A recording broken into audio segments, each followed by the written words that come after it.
മിശിഹായിൽ അനുഗ്രഹീതരായവരെ, ദിവികാരുണ്യ ഈശോ ഈ ദിവസം നിങ്ങളെയും നിങ്ങളുടെ കുടുംബങ്ങളെയും സമർത്ഥമായി അനുഗ്രഹിക്കുകയും അവിടുത്തെ കൃപകൾ കൊണ്ടും അനുഗ്രഹങ്ങൾ കൊണ്ടും നിങ്ങളെ ഓരോരുത്തരെയും നിറയ്ക്കുകയും ചെയ്യട്ടെ എന്നും പ്രത്യേകമായിട്ട് പ്രാർത്ഥിക്കുകയാണ്.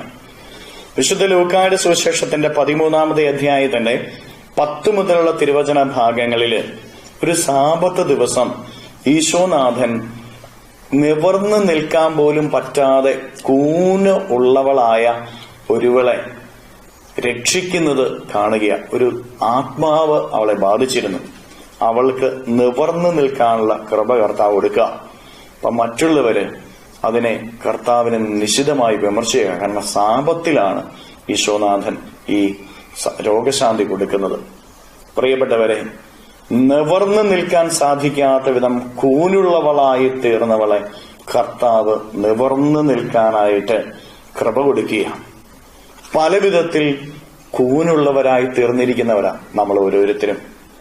ഒരുപക്ഷെ രോഗങ്ങളാലായിരിക്കാം, കടബാധ്യതകളാലായിരിക്കാം, പരാജയങ്ങളാലായിരിക്കാം, ധാർമ്മികമായ വിധത്തിൽ കൂനുള്ളവരായി പോയിട്ടുണ്ടാവാം, പാപം കൊണ്ട് കൂനുള്ളവരായി പോയിട്ടുണ്ടാവാം, കുടുംബത്തില് സമാധാനമില്ലാതെ നിവർന്നു നിൽക്കാൻ പറ്റാത്തവരായിരിക്കും. ഇങ്ങനെ ജീവിതത്തിന്റെ പലവിധ പ്രശ്നങ്ങളാല് നിവർന്നു നിൽക്കാൻ സാധിക്കാത്ത വിധം കൂനുള്ളവരായി പോയിട്ടുള്ളവരായിരിക്കാം നമ്മൾ ഓരോരുത്തരും.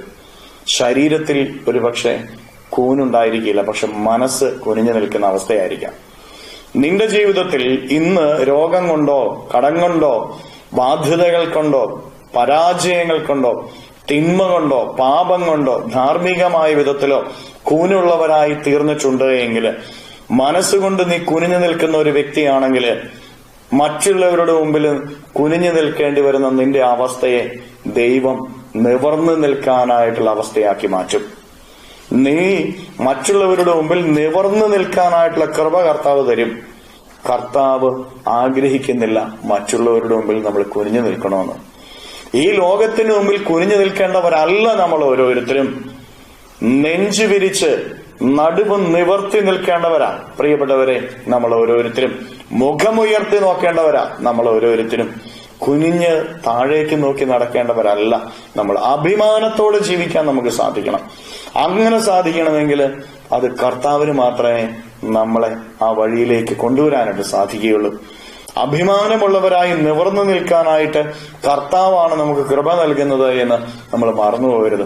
അതുകൊണ്ട് പ്രിയപ്പെട്ടവരെ, ഇന്ന് പലവിധ പ്രശ്നങ്ങളാൽ കുനിപ്പോയിട്ടുള്ള ഒരു വ്യക്തിയാണ് നീ എങ്കിൽ, നീ കർത്താവിനെ വിളിക്ക്, നീ കർത്താവിനോട് ചേർന്ന് നിൽക്ക്, കർത്താവിന്റെ വചനം പാലിക്കാൻ തുടങ്ങ്. കർത്താവ് നിവർന്നു നിൽക്കാൻ നിനക്ക് കൃപ നൽകും.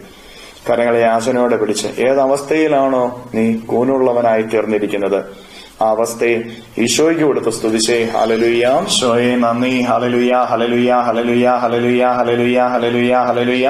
കർത്താവ് ഈശോയെ മക്കളെ ഓരോരുത്തരെയും സമർപ്പിക്കുന്നവരെ അനുഗ്രഹിക്കണമേ, ആശീർവദിക്കണമേ. ഇവരുടെ ജീവിതങ്ങളിലേക്ക്, ജീവിതത്തിന്റെ വഴികളിലേക്ക്, അധ്വാനങ്ങളിലേക്ക് അങ്ങ് ഇറങ്ങിച്ചെന്ന് ഇവരെ ഓരോരുത്തരെയും സഹായിക്കുകയും സംരക്ഷിക്കുകയും പരിപാലിക്കുകയും ചെയ്യണമേ. ഇവരുടെ ജീവിതത്തിൽ നിന്ന്, ജീവിതത്തിന്റെ വഴികളിൽ നിന്ന് സർവ്വ തിന്മകളും ബന്ധനങ്ങളും കെട്ടുകളും പിശാചിന്റെ ഉപദ്രവങ്ങളും നാരകീയ ശക്തികളും നിർവീര്യമായി തീരട്ടെ എന്ന് ഏൽപ്പിക്കുന്നു. കർത്താവെ, ഇവരെ ഓരോരുത്തരെയും സംരക്ഷിക്കണമേ. കർത്താവെ, ഇവരെ പരിപാലിക്കണമേ. ഇവരുടെ കൂടെ അങ്ങ് ഈ ദിവസം ഉണ്ടായിരിക്കണമേ. Hallelujah, hallelujah, hallelujah, hallelujah. നിത്യം പിതാവും പുത്രനും പരിശുദ്ധാത്മാവുമായ സർവേശ്വര എന്നേക്കും ആമേൻ.